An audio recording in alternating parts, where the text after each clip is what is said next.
There's a question that waits at the edge of every mirror. When you say I, who answers?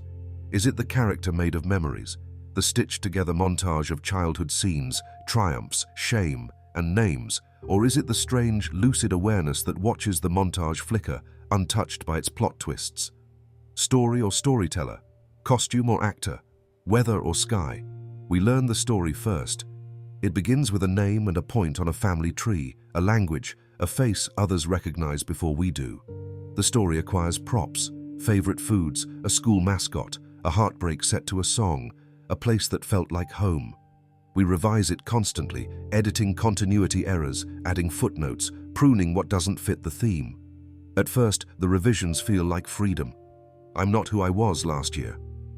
But look closely, and another pattern appears. We resist what disrupts our favorite genre. We mistake familiarity for truth.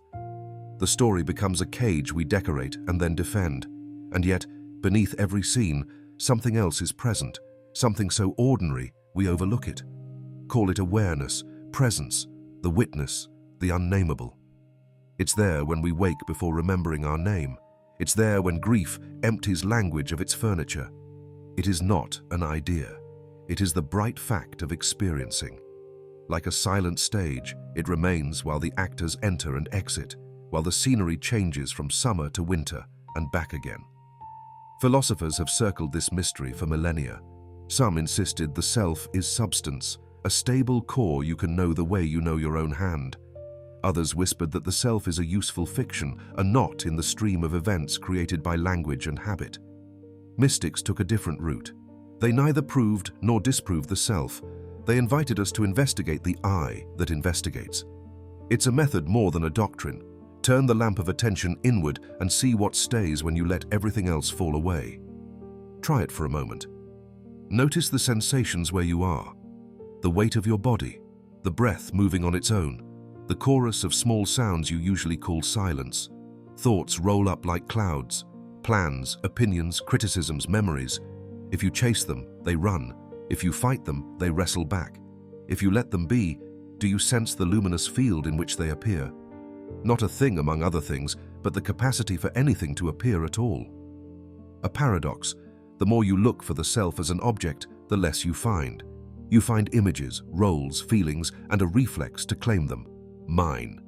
But the claim itself arises from where? Turn again. The I you can describe is part of the story. The I that sees cannot be seen as a thing. It is not elsewhere. It's the nearest. It is not special. It is the ground of the ordinary. When sages say, "You are the sky, everything else is weather," they are not waxing poetic. They are pointing to a fact available in the lightest breath. From here, a new question emerges. If the storyteller is real, what becomes of the story? The temptation is to discard it, invalidate the plot, insult the costumes, call everything illusion. But that too is a story, the tale of a superior, float above it all self. It hardens just as quickly as the old identity. You can hear the pride in it. I am beyond narrative. The wiser response is subtler. The story is not false. It's just not ultimate.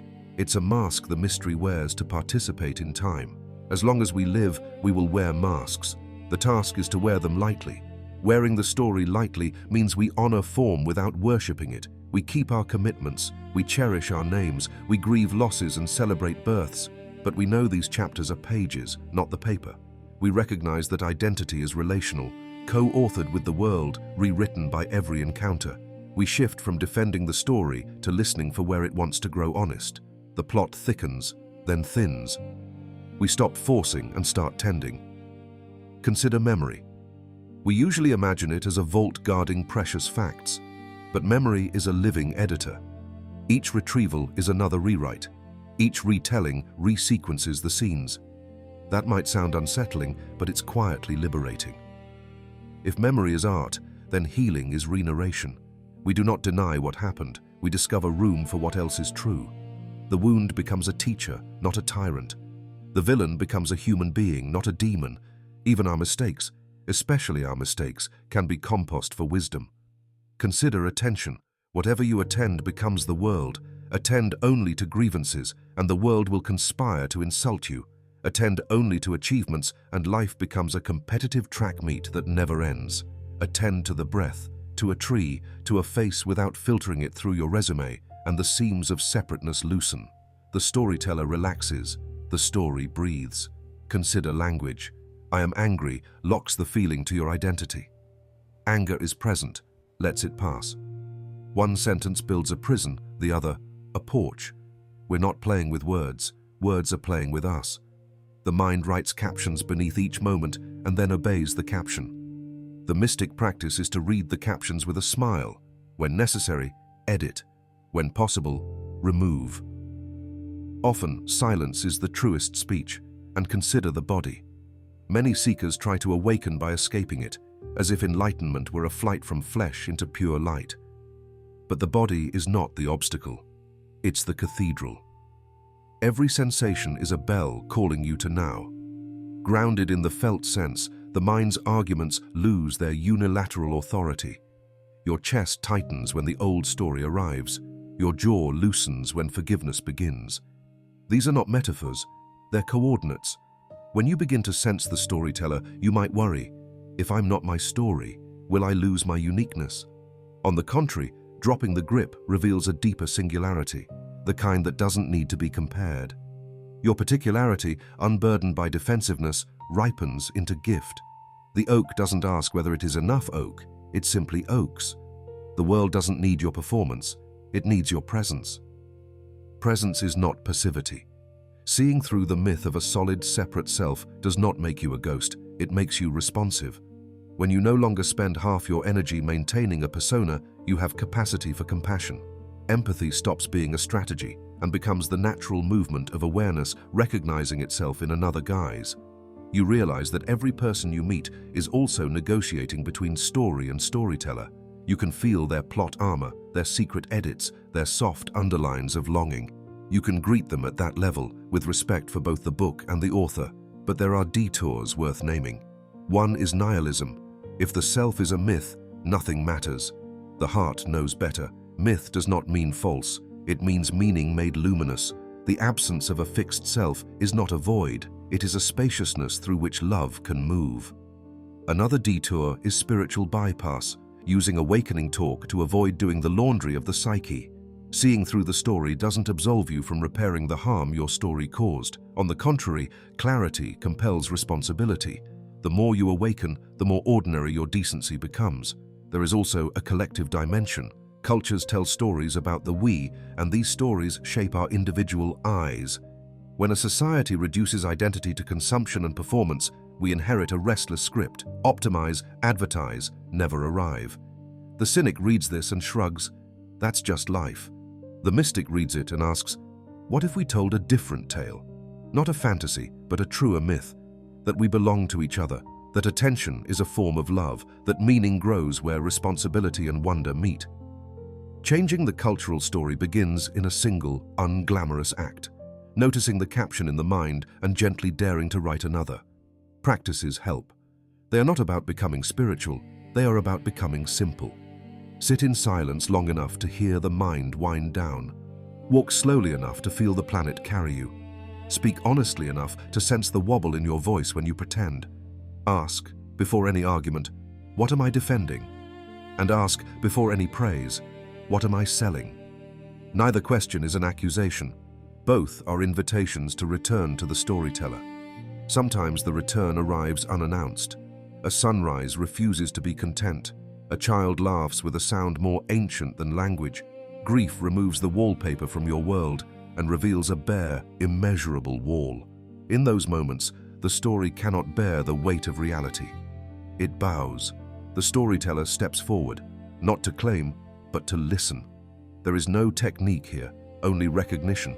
The present does not need your approval to exist. It is already complete. Your consent lets you join it. Consider the image of a river holding a candle. The flame moves with the water, but doesn't go out. The water is the story, changeable, eventful, reflective of the sky. The flame is the storyteller, steady, not because it never flickers, but because its nature is to light whatever it inhabits. When you cling to the water, you fear every bend. When you remember the flame, you trust the current. Trust doesn't mean you'll like every shore. It means you won't mistake every wave for a verdict on your worth. So, are you the story or the storyteller? The answer, like so much of spiritual life, is non-dual. You are the storyteller playing as a story, the sky shading itself as weather. The maturity of mystical philosophy is not to choose one against the other, but to see their dance. When the story forgets the storyteller, suffering intensifies. When the storyteller rejects the story, life thins. When they remember each other, meaning ripens. From that ripening, a quiet ethic flows. If the person in front of you is also sky and weather, how do you speak to them? If your own reactions are also passing storms, how fiercely must you obey them? If your work is a chapter and not the book, how might you approach it, with diligence rather than desperation? If love is the storyteller recognizing itself through the costume of another, what forms of love have you not yet dared? You do not need to resolve all this tonight. The invitation is gentler. The next time the mind insists on a plot, this always happens to me. This never works. I am the kind of person who... Pause. Let the sentence end without a period. Feel the body that holds the words. Sense the quiet that holds the body. You don't need a mystical vocabulary for this. You need only curiosity, the courage to look, and the humility to admit you can't grasp what you already are. In the end, the myth of the self is neither a mistake to correct nor a trick to expose. It is a mirror we can learn to use. Peer too closely, and you see only your own nose. Step back, and a whole world appears. Trees, streets, other eyes looking back. Perhaps wisdom is learning how far to stand, close enough to take responsibility for this face, far enough to include the horizon. The storyteller discovers its story is made of everything. And now, if the mirror asks again, "Who are you?" you can answer with a smile. I am the listening in which this question appears. I am the breath reading the page. I am the one who can change the story because I am not trapped inside it. I am the sky, and the weather matters to me. I am the river, and I keep the candle lit. This is not a conclusion. It's a beginning disguised as a sentence. Take one step into the ordinary and test it. At the grocery line, with a friend, at your desk, at the door you're afraid to knock on. Let awareness be the baseline. Let compassion be the grammar. Let silence be the punctuation. The rest of the book will write itself with your hands. Story or storyteller?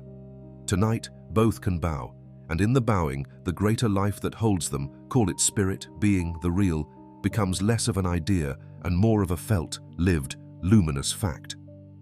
When that happens, even the simplest act becomes lit from within. Even this sentence, finishing now, carries a small flame across the water.